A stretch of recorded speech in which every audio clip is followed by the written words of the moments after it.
What's up?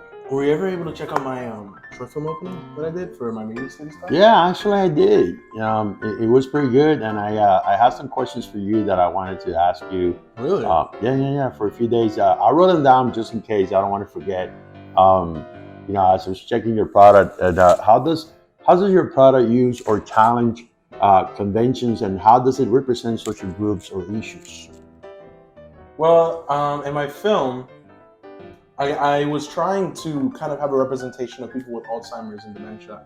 As my main character, Atticus Burke, there's a scene towards the end of the film opening where it's revealed to the audience that he's in the late stages of dementia, which contradicts to his profession, which is he's a detective.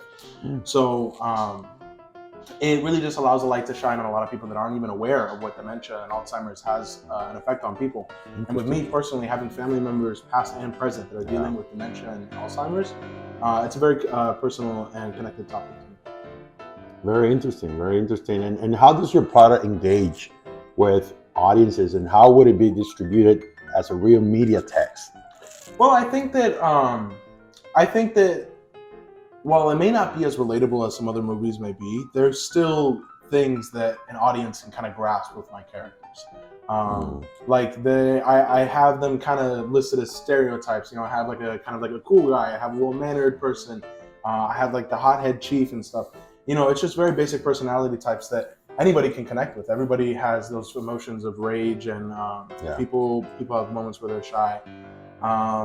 If I was going about distributing this film, I think I would market it more as kind of an action drama to kind of pull in audiences instead of less like a quiet drama, because I believe that that's what it is. It is kind of like some grand scale detective film noir movie that I'm pretty excited about. I think it's something really cool. That sounds great. I've seen you growing up and developing your skills in this area. And I have another question here for you. How did your production skills develop throughout this project? Well, we were definitely on a really tight budget, obviously. So stuff like money was not something that I was able to spend a whole lot of here. I think in total, maybe I spent $50 over the whole project, and I think the craftiness of the whole thing really it simultaneously gives the film a charm while also putting a challenge on me as a filmmaker to push myself and to create something out of nothing. So I had a lot of fun learning and kind of getting firsthand experience, just creating costumes and sets from stray pieces, some glasses I found, some things here and there. Mm. So yeah. Yeah, I've seen you lately getting more gadgets and stuff. And Yeah. I guess my last question for you is how did you integrate technologies, software, hardware, and online in this project? Yeah. Well, I mean, I guess I have a camera that I use. I'm privileged enough, even though that before I was talking of how little budget I had, I'm privileged enough that I had my phone and I had an actual camera that I was able to use simultaneously. So I was able to get two camera angles every single time we shot. That was super helpful for me when I was editing, when I was kind of having a creative vision of the process, because there were moments where I wanted to capture a scene from more than just one perspective, and it wouldn't have been possible with just one camera.